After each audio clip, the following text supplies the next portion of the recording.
Yeah. Everyone works better when you have an invested interest in what you're doing. Yeah. Like if you're not interested at all and someone's just forcing you to do it, they're like saying you have to do this, and you're like, I don't give a shit about it. Yeah. You're never going to be able to do it as well as you can do it. Like it's never going to happen. It's just the case with everyone. Yeah. Actually, going back to the question about how I got into creativity, pursuing a creative career. My mate and I started like a clothing brand in high school and stuff as well. Yeah. And I used to sell some like creative stuff and like artwork and stuff in high school. So I feel like that also, because that was around like year 10, year 11. So I think around then like that also kind of made me think, okay, cool, I could do this. I feel like this is cool. I could do this for a living, like going forward. I used to I haven't done it in ages, but I'm actually doing it at the moment for like a art piece for Fun Mag. But I used to draw like rappers and stuff in like Photoshop and Illustrator, and I used to like, do you know what Redbubble is? Pardon? Do you know what Redbubble is? No. It's like a sticker website. Okay. But I used to like get a bunch of stickers printed out and like hand them out to my friends, and they have it on like make like 21 Savage like rapper stickers, or like like Juice WRLD when he was like popping off back then and stuff, and just like make like little stickers, give them out to friends and sell them and that for like $2 each. Yeah, cool. And I think like that, like when I did that, I was like, yo, this is cool. Like I could do this like for life, well not for life, but like for it's an interest. Yeah, exactly. Yeah. Yeah, and what was your clothing brand called? It was called Boys Cry. So it was centered around my friend Angus and I started it, and then I ended up just like running it myself. But it was centered around like men's mental health and kind of like trying to like eliminate that stigma that like men can't show emotion or men can't cry, and like because that was something that was like really prominent in like both of our lives at the time. In what way? The stigma? Yeah, or just like like I feel like with guys a lot of the time, like if a guy cries, it's like, oh, you're gonna cry, like, and it's not like especially at school. Yeah, especially at school, or like if someone's like sad or depressed, like people, I feel like it's. I feel like with girls, maybe I'm not a girl obviously, but I feel like with girls it's more it's more like normalized and stuff to like show emotion and stuff. Whereas with men, especially like young men, it's taught that like you have to be like super manly, and to be manly you can't cry, you can't show emotion in any sense or any way. And my friend and I kind of saw that issue. Like we just wanted to make cool clothing as well, but we kind of saw that issue and we wanted to kind of like combine them. Yeah, combine it and kind of like eliminate that stigma and like make like show people that like men can cry. It's not like you're not less manly if you're crying and showing emotion and stuff. Like or if you have like, because also like at the time we saw some was it like poll like pie chart or something. Oh, like poll of results. Yeah. And like it showed like the like increasing rates of like suicide and like anxiety and stuff. People with anxiety and depression, like suicide rates that year. And it was still rising. Yeah, still rising and stuff. And we were like, damn, that's crazy. Like that's like, especially in like young men, like that was just crazy to us. So we kind of wanted to do something about it. Like it wasn't like a high school project or anything. It was just like us doing it, like messing about with clothing and like screen printing and that. But it's cool that you're able to combine those two. Definitely, yeah. And I think like it's still something I try to like. I don't really run the brand anymore. It kind of like died off after high school, I guess. But yeah, it's still something I'm pretty passionate about. Like I think, I don't know, I just like checking on my mates and stuff, making sure like all my mates are doing okay and like mentally alright, Why do you? Yeah, no, that's fantastic. 100%. No, I love it. That's phenomenal. Why do you think that in today's world where we are more aware of it than ever, and it is more spoken about than ever, that the rates of these things are still rising? Oh, I'm not 100% sure, but I feel like it could definitely be scary to like reach out and ask for help, especially depending on your environment. I know with a lot of like my friends I went to high school with and stuff, like we never talk, like they like no, not that I really ever did either, but they didn't really check in with me. I didn't really check in with them, just because it wasn't really something that like we talked about at the end of the day. We talk about like games they were playing and stuff at the time, but like checking in with them, like making sure they're like mentally okay. Like, I guess what do I say? Like it depends on your environment, I guess. Like if you don't have people you can go to talk about like stuff like mentally you're dealing with, or sadness or emotion, like you might be less inclined to reach out, and then like all the emotion kind of builds up, and then you just can't take it, I guess. Whereas I guess if you're in a more like these days I'm in like a very loving space. Like the creative scene is quite like very like open, and like I'm able to just like express myself to my friends, which is really good. I think creativity and a creative space has always had that. It's always had that. It's had a natural diversity to it and a natural openness to it. Definitely, yeah. So I feel like it's definitely based on your environment and stuff. I don't know. I've had like mates and stuff who are like more like from ethnic backgrounds and stuff who, you know, mental health just isn't really talked about in their culture and stuff. And Right. I feel like in that sense, like if they don't have if you don't have someone to go to, if you can't talk to somebody, or you're too scared to, you know, reach out, go to therapy or get a diagnosis or whatever, she could be kind of scary for you. And like, what was the question again? Sorry. No, it wasn't really a question. We're just talking. Yeah. Like I said at the start, bro. I just go with it. Easy. I feel like you can just like sometimes it can just get too scary for people. And I know for me, like I've just been like I'm still kind of like trying to figure myself out and that, but like I had a mental health assessment back in December, and like just trying to like sort out like my mental health and stuff and get diagnoses and that to, like, and like go to therapy. I haven't gone to therapy yet, but try to go to therapy.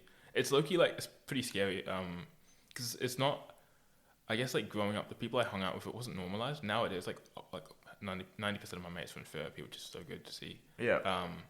But yeah, I guess it just depends on who you surround yourself with in your environment. And like it can be like go to the doctor's appointment. I don't know about you, but like me booking a doctor's appointment isn't like a normal thing. It's like low-key kind of scary booking like a doctor's or dentist. Just to like the GP? Yeah, like what? Why? Why is that? I don't like now. Okay, now it's okay, but like when I was like younger, because I don't know, I guess your parents always book shit for you, like, or my parents. Yeah, did, my parents did. Yeah. So like when I had to start booking stuff for myself, it became kind of like, oh shit, like I gotta go to the doctor now and like book this. But I feel like also, I don't. This doesn't apply for everybody, I guess, but like people who maybe aren't in the best financial position, like, but have like mental health issues, like a lot like GP appointments, they can get pricey, you know, like. Yeah. Oh yeah. And so they go to the GP for like a mental health assessment. That could cost you like, you know, anywhere between like $80 to, you know, 100 and something, or more if you're talking for longer. There's bulk billing, bulk billing practices, stuff like that. Yeah, I mean, yeah.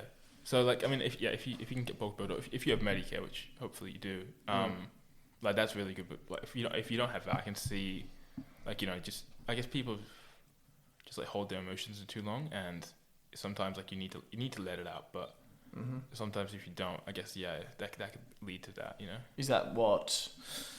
When you were coming up, did you have experiences like that? Not really. Here and there, I think. Not like I never had like thoughts of death and stuff. Anything too deep like that. But more so just a lot of like.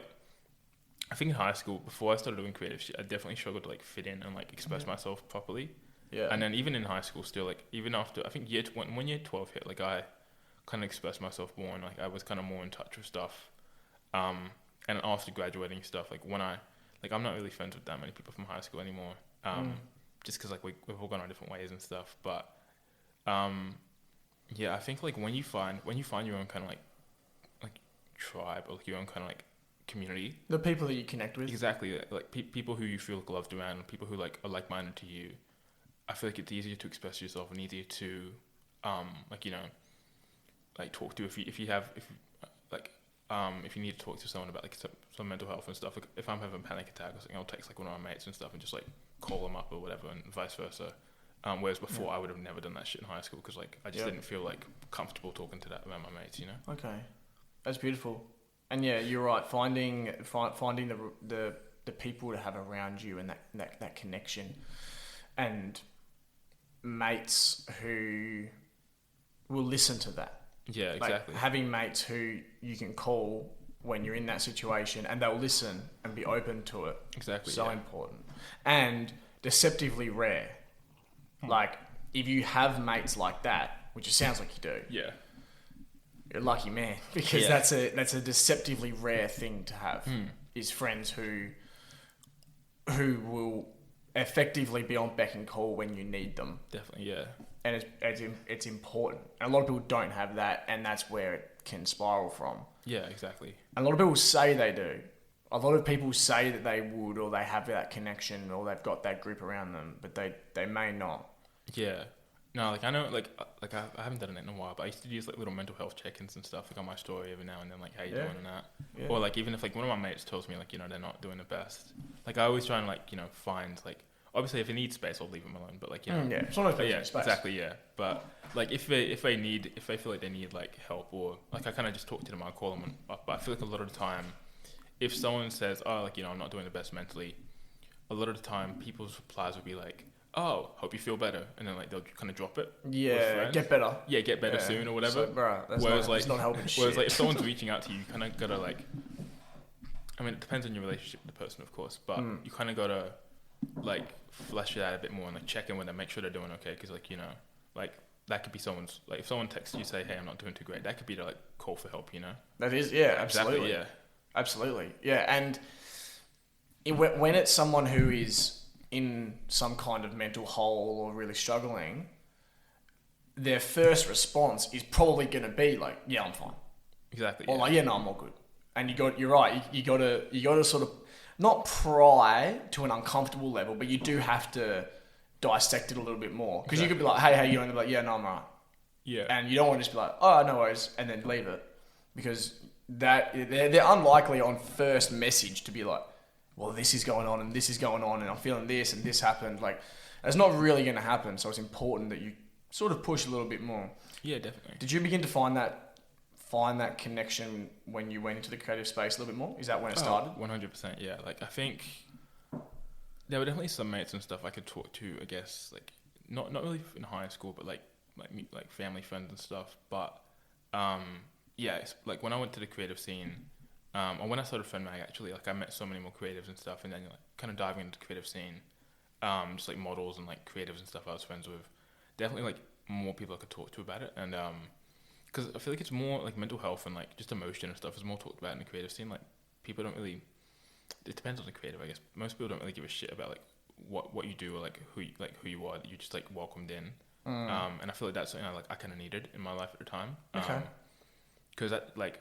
A lot of people in high school and stuff like didn't really like fuck with what I was doing, I guess. Like they weren't really like, they were like, oh, like how are you gonna pursue a creative career? Like, oh, like, you know, like that's not gonna like make you money. Like you're not gonna make money becoming a creative, or like, you know, like one of my mates was like, oh no, you should, like if you're worried about like doing that, like, you know, just like come work at my dad's accounting agency or something.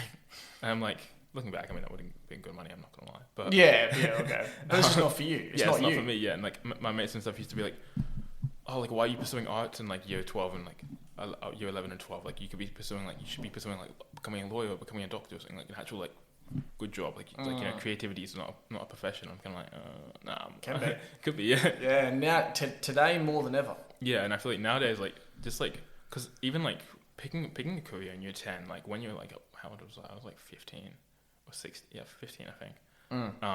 That's like daunting. It's like it's scary, dude. And like mentally, like you can just like, especially when like you're one of the only people like pursuing an actual like